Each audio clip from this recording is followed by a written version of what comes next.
Petite vidéo toute rapide que je fais avec mon téléphone. Je fais jamais ça d'habitude, mais je trouvais ça important aujourd'hui de parler du projet de loi C-47 qui est en train de se faire. C'est un projet fédéral, c'est de Santé Canada. Et ça vise à ça vise à contrôler les produits naturels. Peut-être en avez-vous entendu parler, on en parle très peu dans les médias de masse, mais quand même un petit peu.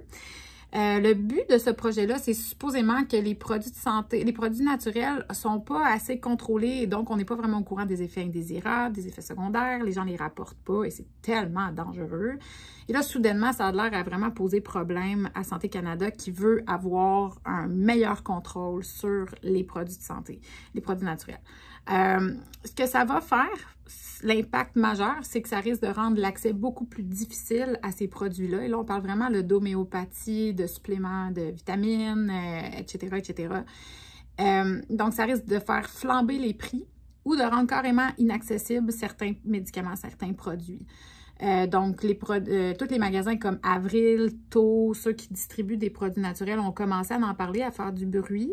C'est alarmant pour eux parce qu'ils pourraient, j'imagine, vraiment faire faillite. Puis aussi, c'est alarmant pour les Canadiens parce que je pense que la santé, ce n'est pas juste des produits chimiques. On est nombreux à aimer aussi aller vers des alternatives naturelles quand c'est possible. Je dis pas que j'ai jamais pris un produit chimique de ma vie, mais des fois, il faut voir la part des choses. On est quand même des êtres qui font partie de la nature, partie inhérente de cet univers-là. Et depuis la nuit des temps, les gens se soignent avec des produits naturels qui ont fait leurs preuves. Ce qui est triste, c'est que la médecine moderne regarde de haut les produits naturels et comme si c'était quasiment quelque chose de païen, là, on prend part à un vieux rite païen quand on prend de l'équinacée pour booster notre système immunitaire l'hiver. Et puis, je trouve que ça montre aussi assez clairement la collusion des médias, des Big Pharma avec les gouvernements.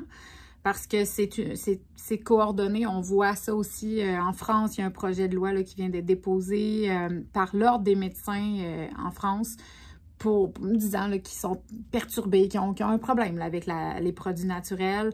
Alors, on voit là, que ça se passe un petit peu partout sur la planète, pas juste ici au Canada.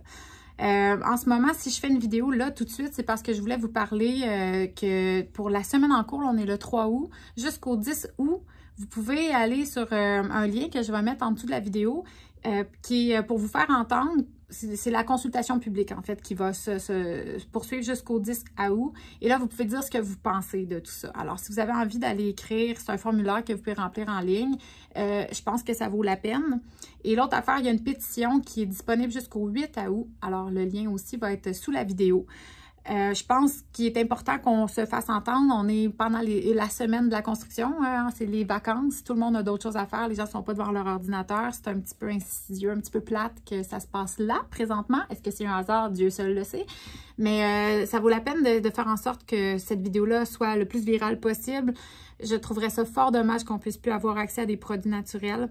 Alors, faisons-nous entendre et montrons qu'on croit encore que c'est possible de se soigner naturellement.